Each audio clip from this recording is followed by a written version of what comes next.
Pour rester dans la ligne, l'axe de recherche du professeur Daniel Boyarin, j'ai choisi un texte patristique attribué à Grégoire de Nysse, donc, qui est un père de l'Église, qui a vécu entre 335 et 395, et qui a prononcé et édité 15 homélies sur le Cantique des Cantiques. Le Cantique des Cantiques est l'un des livres les plus courts de la Bible.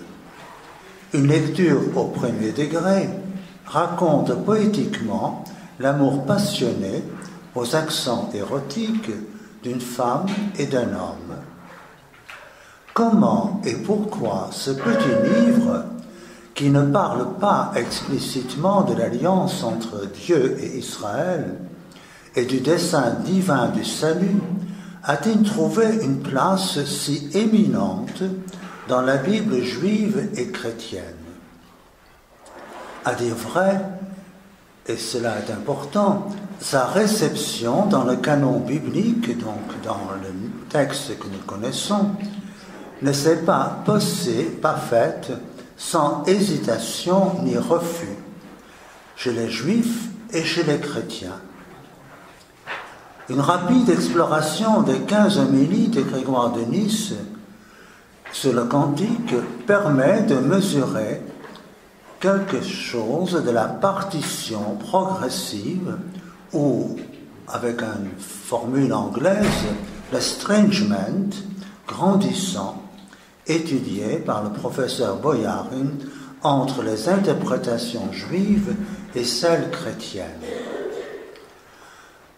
Pour bien situer Grégoire de Nysse dans un débat séculaire sur l'interprétation du Cantique des Cantiques et les débats existants au sein de l'Église et des Églises, pas seulement grecques, mais aussi latines et syriaques, nous convoquerons des témoins.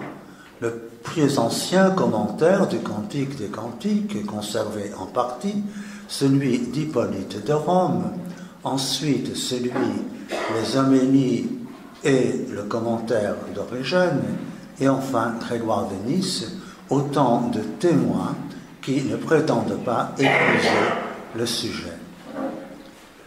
Donc il y a eu certainement, en un mot, et nous l'avons déjà entendu ce matin, influence juive sur les interprétations chrétiennes, mais aussi, vice-versa, il y a eu une influence ou des influences de lecture juive sur les lectures chrétiennes. Dans le sillage des prophètes d'Israël, le cantique pour la synagogue parle de l'amour sponsal de Dieu pour le peuple élu. Aux yeux de l'Église, il parle des noces présentes et futures du Messie, Jésus de Nazareth, et de l'Église. Je renvoie à la parole de Saint Jean-Baptiste, qui dans Saint Jean dit qu'il est l'ami de l'époux, et des chapitres 19 et 21 de l'Apocalypse. Il parle aussi pour l'Église et pour la tradition chrétienne, à partir d'Origène surtout, de l'amour mystique de l'âme croyante pour le Seigneur et pour Dieu. Juifs et chrétiens comprennent aussi le cantique comme l'annonce de la rédemption finale.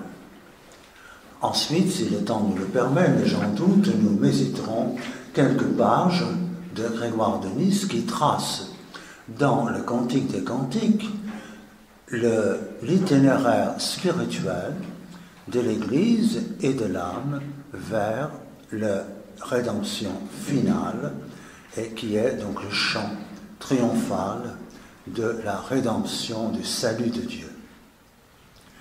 Alors, Grégoire de Nysse probablement a écrit cet univers, cet article, ces homélies, vers 390, à la fin de sa vie.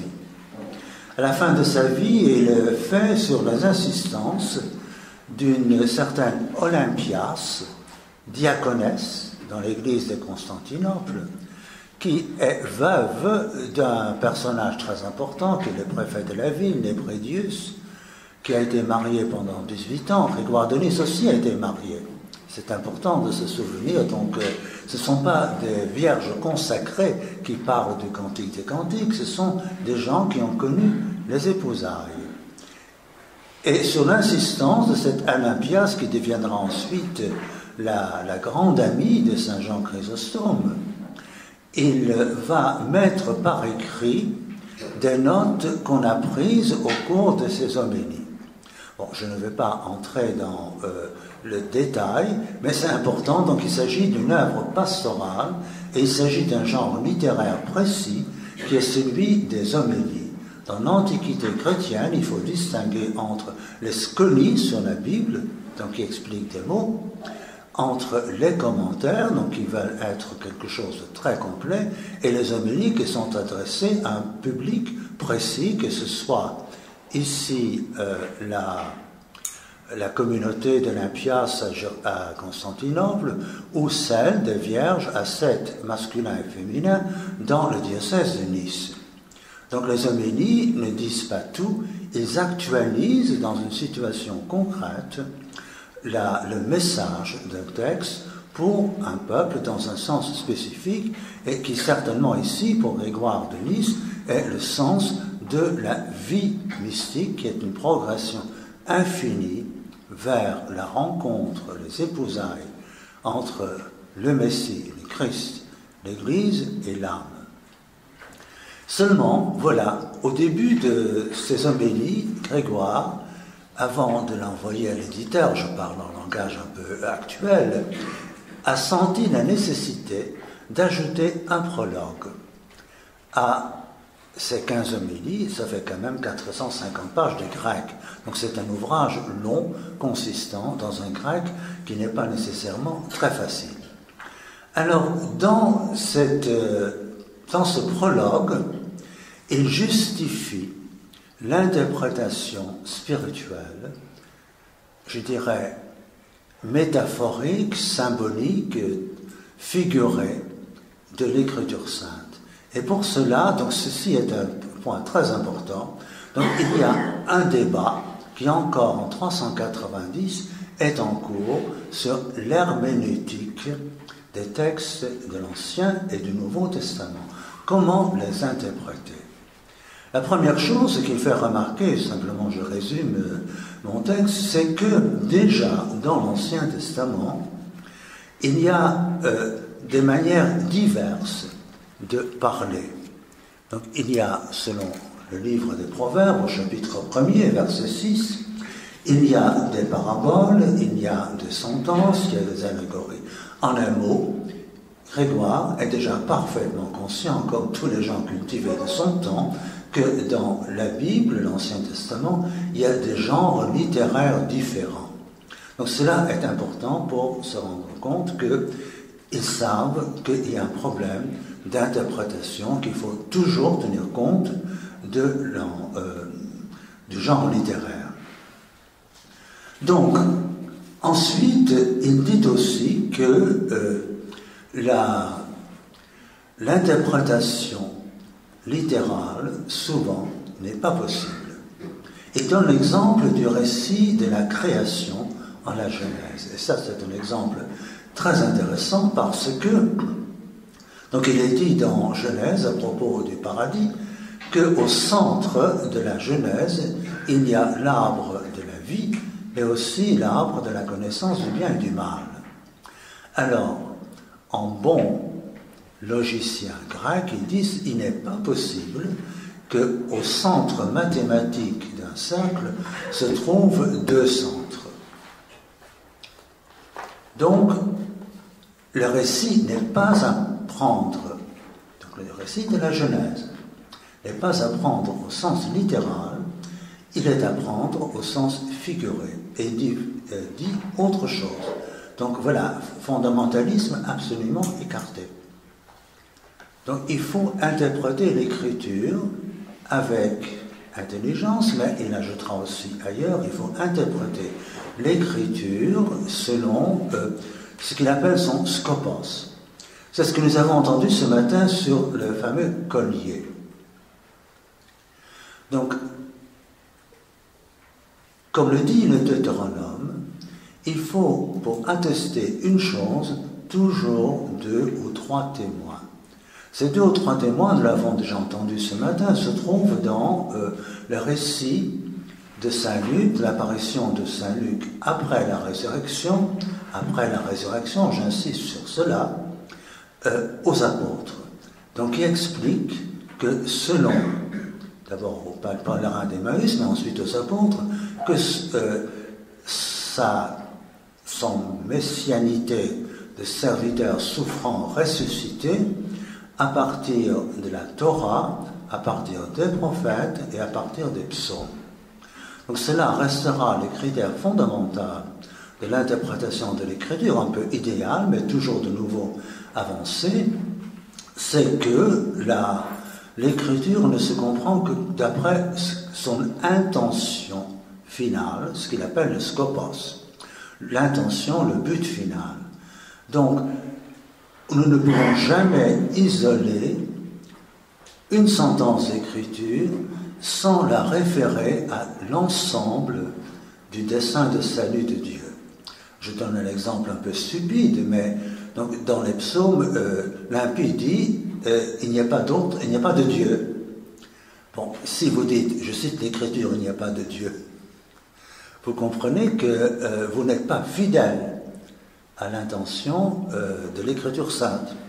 Donc il faut simplement faire un collier, comme elle a dit ce matin, il faut chercher la signification authentique de l'écriture dans l'ensemble de la vision de Dieu qui est le dessein, le salut de l'homme.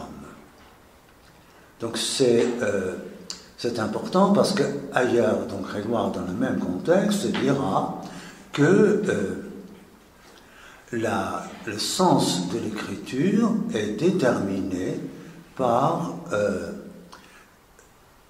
la raison, la conscience et les autres textes de l'écriture. Par exemple, il y a des textes de l'écriture qui ne sont plus applicables.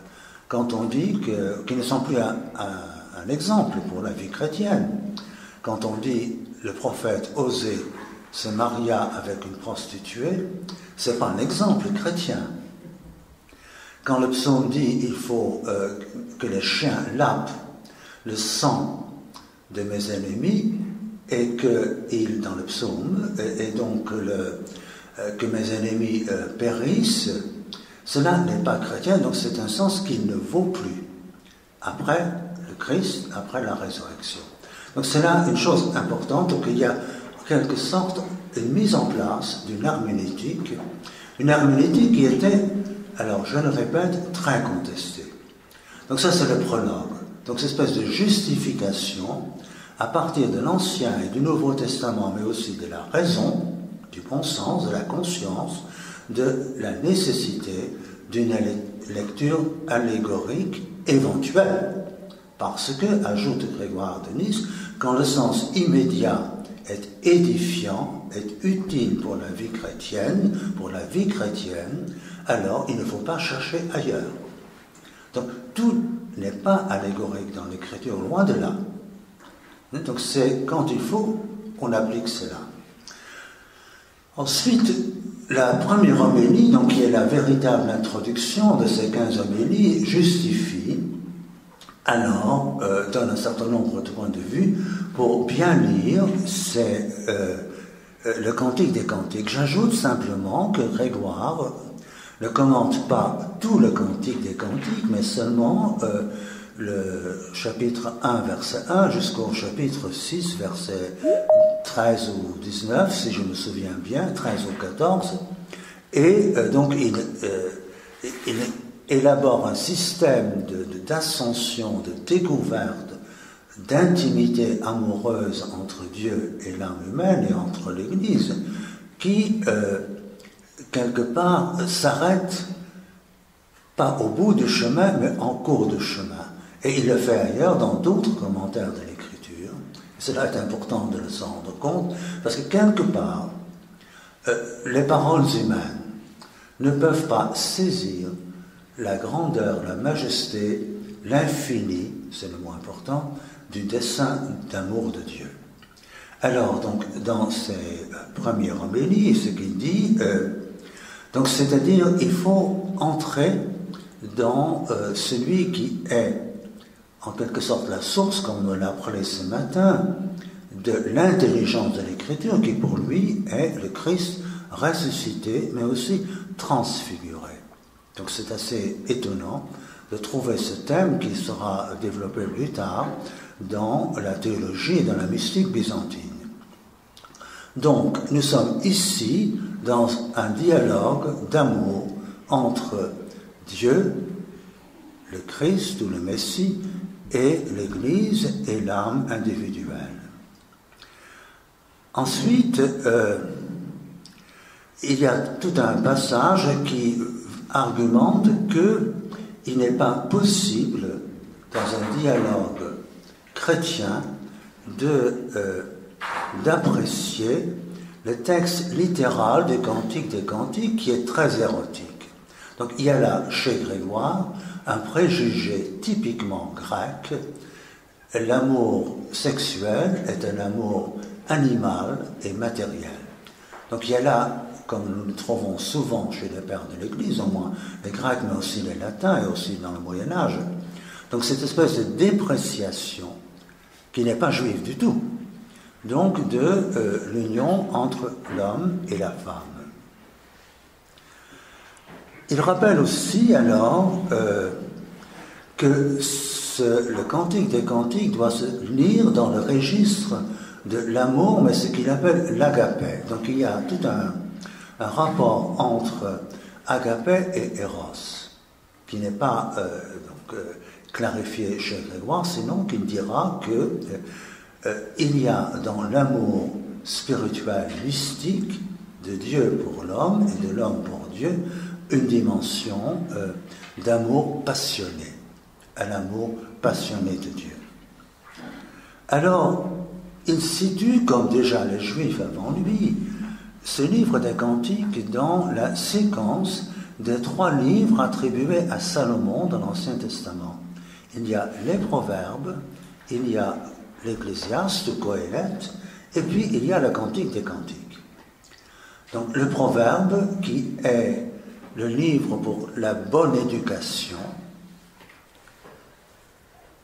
Coëlette, qui à l'homme adulte révèle la vanité de toute chose. Donc quelque part, tout est vain dans la vie. Et puis le Cantique des Cantiques, qui est l'enseignement de l'amour de Dieu, de l'amour du prochain, de l'amour nuptial. Et donc cela, c'est un thème qu'il hérite après Origène, puisqu'il a devant les yeux le commentaire d'Origène, qui pour lui est important. Parce que l'homme, créé à l'image de Dieu, qui est liberté, donc capacité d'aimer, et cette capacité innée que Dieu a mis dans le cœur de l'homme, qui est image et ressemblance de Dieu, devient un désir infini de Dieu, un désir infini. Donc il va de progrès en progrès et d'émerveillement en émerveillement devant le mystère inépuisable, absolument transcendant de Dieu. Donc aucun père de l'Église n'a jamais dit qu'on pouvait comprendre l'essence de Dieu. Bon, ce qui ne veut pas dire que les méthodes n'étaient pas discutables au niveau épistémologique. Ça, c'est une autre question. Alors, nous entrons avec le Cantique des Cantiques dans le Saint des Saints, c'est-à-dire le Cantique des Cantiques est le cantique par excellence qui résonnera à la fin des temps lorsque se manifestera le Messie. Donc là aussi, c'est un thème qui est déjà présent dans le judaïsme, dans le Targum en particulier, avec les 10 cantiques, dont le Cantique des Cantiques est le 9e, pas le 10e. Hein. Donc c'est... voilà. Grégoire aussi alors développe une anthropologie de la connaissance de Dieu ou de l'amour pour Dieu. D'abord, il faut, pour que nous puissions comprendre vraiment le sens de ce poème qui est le plus sublime, le Saint des Saints, des Saintes Écritures, il faut que nous soyons progressivement purifiés de nos passions, qui sont des passions à la fois, je dirais en langage aujourd'hui, sensuelles, mais aussi des passions intellectuelles. Donc il y a des curiosités, le grec c'est periergia, qui n'ont pour Dieu, qui ne sont pas de mise. Donc c'est-à-dire il faut savoir que notre esprit humain est limité, que jamais nous ne comprendrons Dieu, mais que nous pouvons l'aimer, et que cet amour sera toujours plus grand à fur et à mesure que nous le découvrirons sans jamais arriver au bout de notre connaissance de Dieu.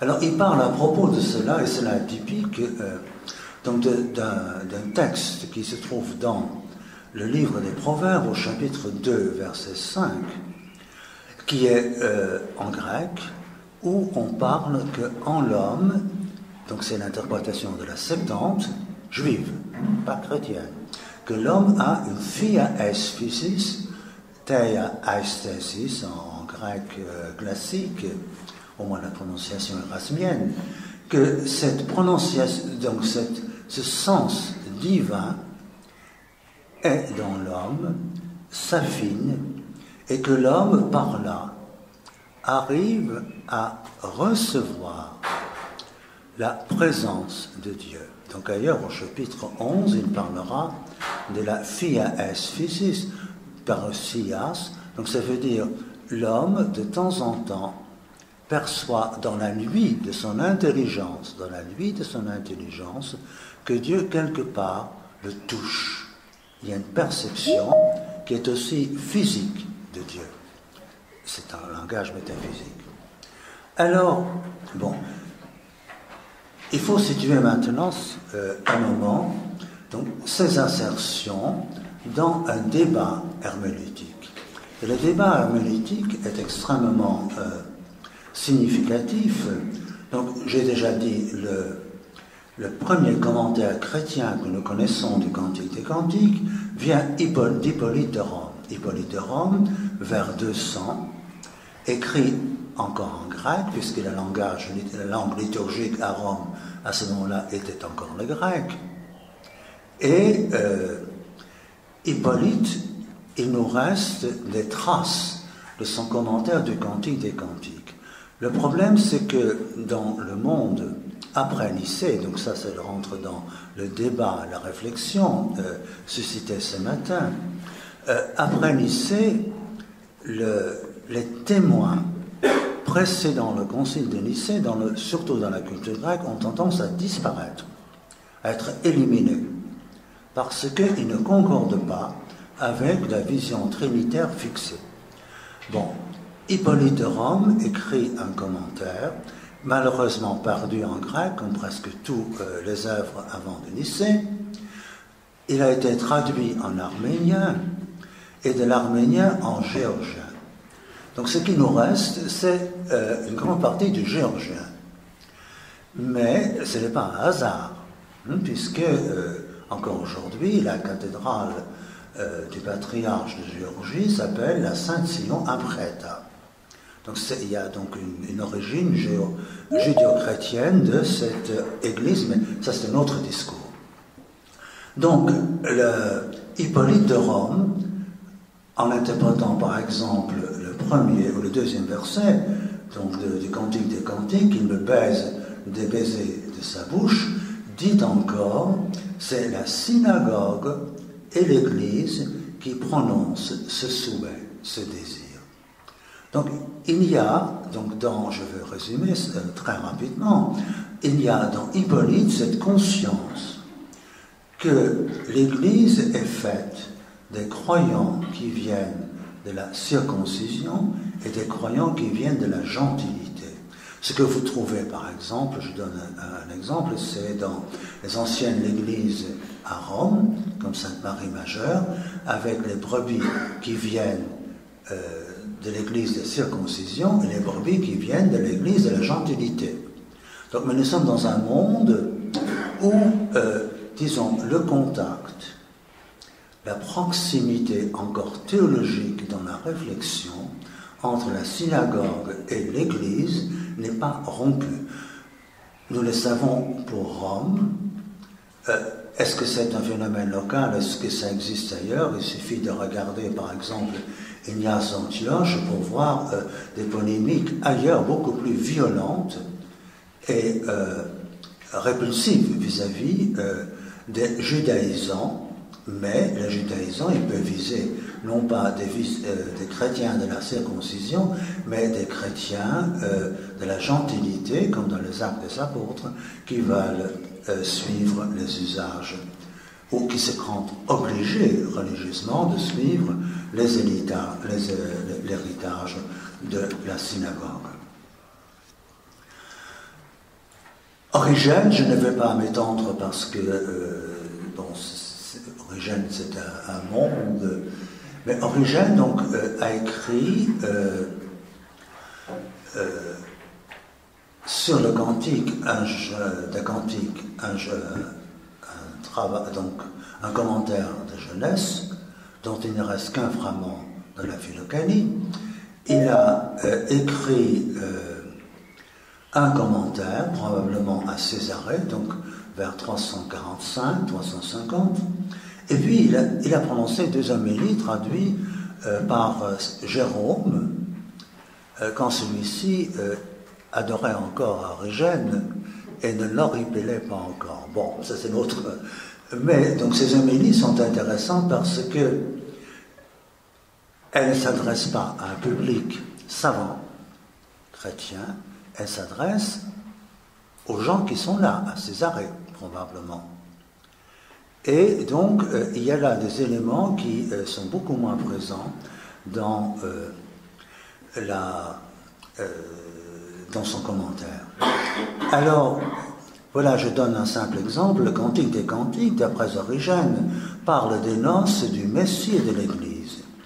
Il associe encore la synagogue à l'Église. Je le cite, « Mon bien-aimé est pour moi un bouquet de myrrhe, Cantique 1,13. L'Église qui parle ainsi, c'est nous qui avons été rassemblés de la gentilité. Notre Sauveur est le fils de la sœur de la gentilité, c'est-à-dire de la synagogue, car elles ont 2 sœurs, à l'Église et la synagogue. Donc elles sont sœurs toujours. Même si, avec Origène, commence, c'est un autre discours dans lequel je ne vais pas entrer, mais avec Origène commence aussi cette interprétation chrétienne dont il s'est expliqué dans le De Principiis Periarchon, donc ce grand texte fondamental, c'est vrai, à l'origine, en partie, après Irénée, de la théologie chrétienne, mais aussi Origène, donc, qui sera anthologisé, c'est-à-dire on prendra des extraits de l'œuvre immense d'Origène dans ce qu'on appelle la Philocanie, attribuée à Basile et Grégoire de Nazianze, que Grégoire de Nice a encore connu, parce que dans la Philocanie, il y a un fragment de son commentaire sur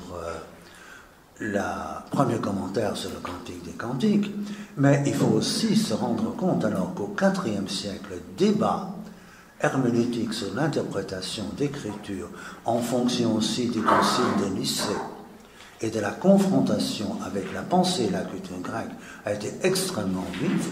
La Philocanie a 27 chapitres, 20 chapitres sur l'herméneutique des textes bibliques et 7 chapitres sur l'anthropologie chrétienne.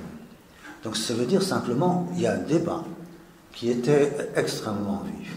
Je prends un 3e exemple qui est celui de Théodoret de Cire. Donc nous sommes 60 ans après Grégoire de Nice, donc vers 430. Théodoret, alors, ajoutons que, comme gamin, il connaissait encore le syriaque à la maison. À la cuisine, on parlait avec maman syriaque. Et donc, quelque part, il a une double culture. Alors, Théodoret fait partie de l'école, ce qu'on appelle l'école d'Antioche, donc une exégèse qui se veut littérale. Le grand exemple de cela est Théodore Mopsueste, donc mort en 428, donc élève de Libanios, donc le grand rhéteur païen, antichrétien, qui veut qu'on comprenne l'écriture de l'Ancien Testament d'après l'Ancien Testament. Donc, pour lui, par exemple, dans le psautier, il n'y a que 5 versets messianiques, et pas 100, comme diraient d'autres. Donc, il n'y a que 5 versets qui sont littéralement l'annonce du Messie, et qui pour lui, évidemment, est le Christ, Jésus de Nazareth. Et donc, Théodoret relira son maître Théodore de Mopsueste pour dire il faut absolument reconnaître que le Cantique des Cantiques est un texte qui parle de l'amour de Dieu pour l'Église, pour le peuple de Dieu. Donc, et Grégoire de Nice, alors, dans son introduction, le prologue avait parlé de certains ecclésiastikoi, hommes d'église. Je pense que la nouvelle traduction de Mariette Canevet parle des chrétiens, mais je pense qu'il s'agit d'hommes de l'église, qui ne voulaient pas l'interprétation figurée, nuptiale, du Cantique des Cantiques comme image de l'amour de Dieu pour l'Église et pour l'âme individuelle. Donc simplement, pratiquement jusqu'en 431, qui est la date du Concile d'Éphèse quand même, il y a eu ce débat qui a continué surtout ensuite dans le monde syriaque oriental. Ça, c'est une autre histoire parce qu'on oublie trop souvent la troisième grande culture chrétienne, qui est la syriaque. Bon, ça, c'est une autre dimension qu'il faut ajouter. Alors, Grégoire de Nice, bon, je pense qu'il faut doucement que je m'arrête, mais donc il va aborder dans ces homélies sur le Cantique des Cantiques, qui sont des homélies, ce n'est pas un commentaire, il va trouver en quelque sorte surimposer au texte sa lecture que nous pourrions appeler préconçue, car il s'agit donc de l'amour de l'Église et du Messie de Dieu, avec des accents qui sont aussi pour nous un peu déroutants. Donc parce que l'époux est aussi la beauté. Beauté avec une majuscule. Donc le beau Dieu, qui est une réminiscence évidente néoplatonicienne de Plotin et de Platon, le beau Dieu est celui que nous désirons. Donc tout le temps il va jouer sur les deux registres, et je pense qu'il le fait parce qu'il est en face de gens cultivés.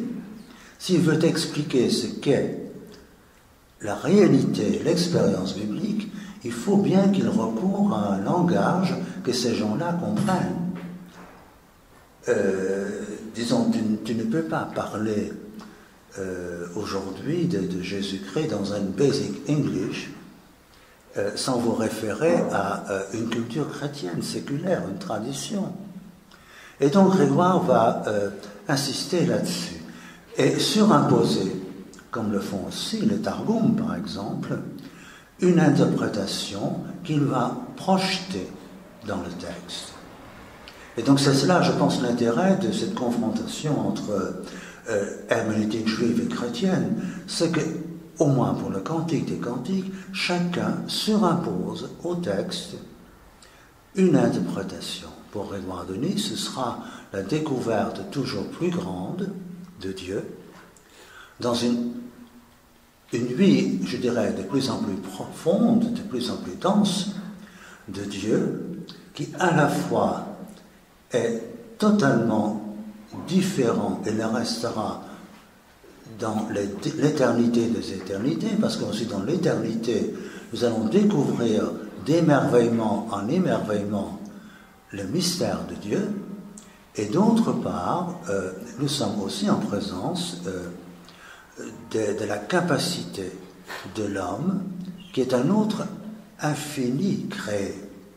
Bon, ça c'est toute la distinction entre incréé et créé est fondamentale dans cette perspective.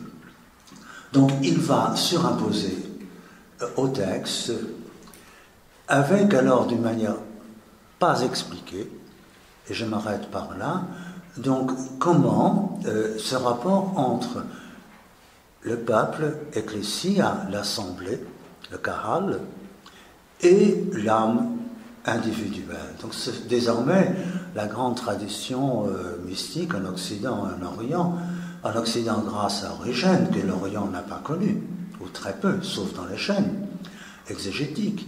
Alors il va expliquer cette croissance de l'âme, de l'Église vers cette espèce de champ cosmique final, auquel il fait aussi allusion à la fin de son commentaire sur les titres des psaumes, où pas seulement les chrétiens de la gentilité, les chrétiens de la circoncision, mais aussi le schisme entre les anges et les hommes sera vaincu. Donc il y a là toute une... Parce que les anges, pour lui, interviennent dans ces grands desseins de salut de Dieu. Voilà, je m'arrête là parce que je peux respecter le temps des autres, mais tout simplement pour vous donner le goût d'un texte qui est extraordinaire et en même temps pas si facile que ça à lire. Merci beaucoup.